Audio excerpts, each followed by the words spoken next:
Hello Pokemon fans, and welcome to another edition of the Pokemon Report.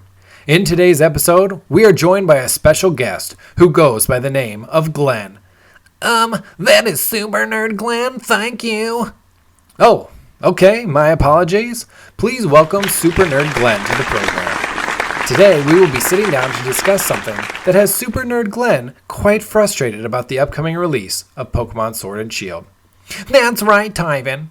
I do not like having my fandoms mixed. Glenn? That's Super Nerd Glenn! Ah, yes, Super Nerd Glenn. Why don't you fill us in on what's bothering you? Thank you. As we all know, the release of Pokemon Sword and Shield is quickly approaching. Many images have already been shared from the games, and we've gotten a good look at some of the gameplay. Most of this is very exciting, and I am certainly looking forward to adventuring in the Galar region. My concerns began when I first happened upon the map of the Galar region. I believe we have the map here, so we can show people what you're talking about. Yes, here we are. The Galar region. To many players, this seems like just another region to explore, filled with new and old Pokemon alike. But to us who have been around since Generation 1, aka the older players, this map may look oddly familiar.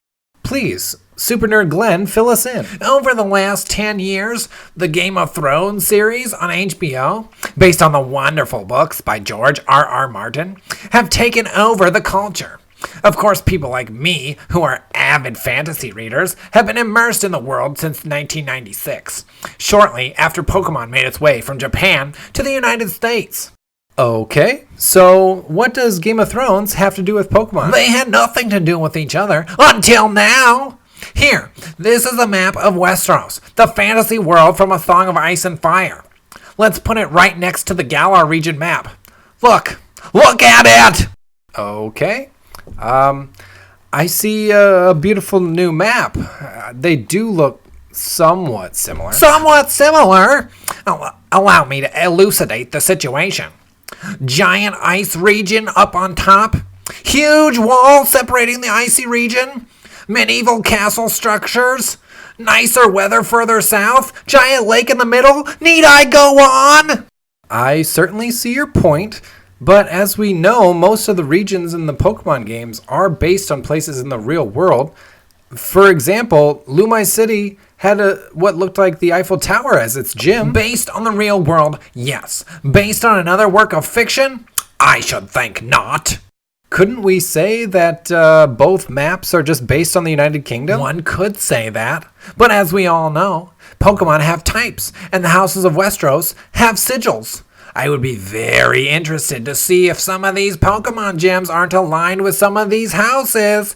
Just take this dragon-like structure, for example. Clearly House Targaryen. But if they're so near the wall, shouldn't that be House Stark and have wolves? Go! Mark my words, you will all come back praising my foresight when the game drops. I'm telling you, this is clearly a ripoff of A Song of Ice and Fire. All right, folks. Well, it looks like we're out of time. A special thanks to our guest, Super Nerd Glenn. If you would like to discuss this theory further with him, please send him a comment down below. Or you can find him on Route 8 in Kanto, between Lavender Town and Saffron City. If you enjoyed this interview, please leave a thumbs up and let us know who you would like to see join the Pokemon Report. As always, thanks for watching, and we'll see you in our next encounter.